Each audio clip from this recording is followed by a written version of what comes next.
पाक रूहों से पता लगाओ उलू बिलगे।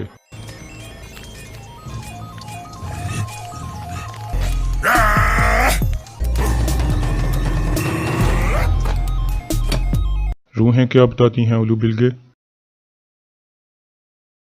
अगर अर्तुगरुल को ना मारा गया तो ये ज़मीन उसकी होगी और फिर उसके बेटे इस दुनिया में मौजूद हर चीज़ को फतह कर लेंगे।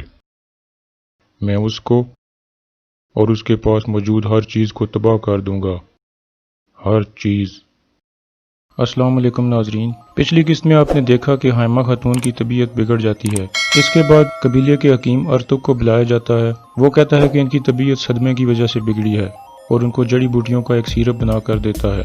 इसके बाद गोकचे गुस्से में आ जाती है और अलीमा के खेमे में चली जाती है। वहाँ जाकर उसे कहती है कि सब कुछ तुम्हारी वजह से हो रहा है। पहले तुम्हारी वजह से हमारे इतने सिपाही शहीद हुए, फिर तुमने अर्तुल की जिंदगी खराब की और अब हाइमा खातून के पीछे पड़ गई हो।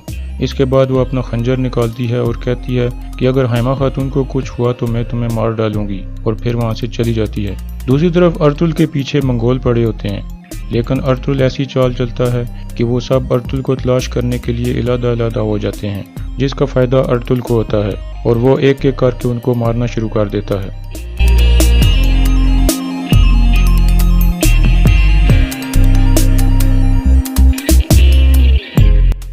दूसरी तरफ कुरकुर सरदार ने कोजाबश को बुलाया और उसे पूछा कि कैसे अब्दुर्रहमान जेल से भाग गया, जिस पर कोजाबश कहता है कि हमने अर्तुल पर नजर रखी हुई थी, वो अपने खेमे से बाहर नहीं आया और उसके दोनों साथी तुर्गत और दुआन भी अपने खेमे से बाहर नहीं आए। आयतुलन कहती है कि ये काम किसी और ने किया है जो आपसे जलता है और आपको नीचा दिखाना चाहता है। इसके बाद कुरकुर सरदार कोजाबश को हुक्म देता है कि अपने साथ सिपाही लो और अब्दुर्रहमान को तलाश करो। इसके बाद तुजतेकन उसे कहता है कि अगर अर्तुल या उसके साथी बीच में आए तो उन पर कोई रहम न करना। दूसरी तरफ अब्दुर्रहमान हकीम अर्तुग के खेमे में होता है। वो उसे औरतों वाला लिबास पहनाता है और कहता है कि तुम्हारा घोड़ा तैयार है और तुम सीधे गायकली के पास गार में चले जाओ। दूसरी तरफ अर्तुल का सामना हमजा से हो जाता है। अर्तुल उसे नीचे गिरा देता है और खूब मारता है।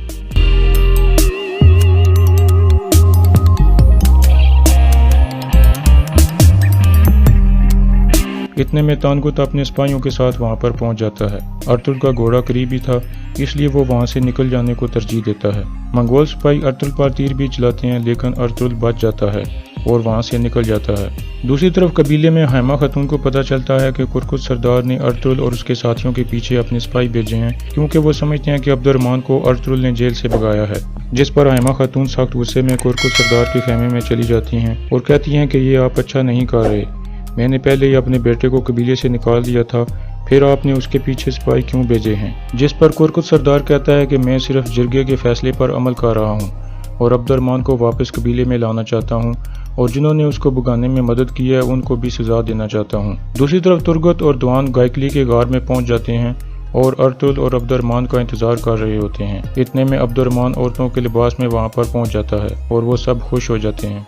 दूसरी तरफ गुंदोगदो हाइमा खातून को कहता है कि आप परेशान मत हों, इनके सिपाही अर्तुल और उसके साथियों को तलाश नहीं कर सकेंगे। दूसरी तरफ हमजा और बाकी मंगोल सिपाही वापस नोयान के डेरे पर पहुंच जाते हैं और नोयान को बताते हैं कि अर्तुल एक दफा फिर बच गया। जिस पर नोयान सख्त गुस्से में होता है और उलू बिलगे को कहता है कि तुम पाक रूहों से पता लगाओ कि क्या वो अर्तुल को जिंदा रखना चाहती हैं। जिसके बाद उलू बिलगे रक्स करना शुरू कर देता है और कुछ पढ़ना शुरू कर देता है। थोड़ी देर बाद वो बैठता है और नोयान को बताता है कि अगर अर्तुल को ना मारा गया तो ये ज़मीन उसकी होगी और बाद में उसके बेटे हर चीज़ को फतह कर लेंगे। जिसके बाद नोयान कहता है कि मैं अर्तुल को और उसके पास मौजूद हर चीज़ को तबाह कर दूंगा। दूसरी तरफ अर्तुल भी गायकली के गार में पहुंच जाता है।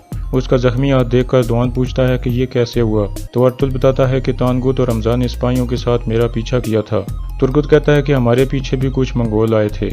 जिस पर अर्तुल कहता है कि कबीले में ज़रूर कोई गद्दार मौजूद है जो हमारे हर कदम की इत्तला नोयान को देता है और हमें उस गद्दार का हर हाल में पता लगाना होगा। और यहाँ इस किस्त का इख्तिताम हो जाता है।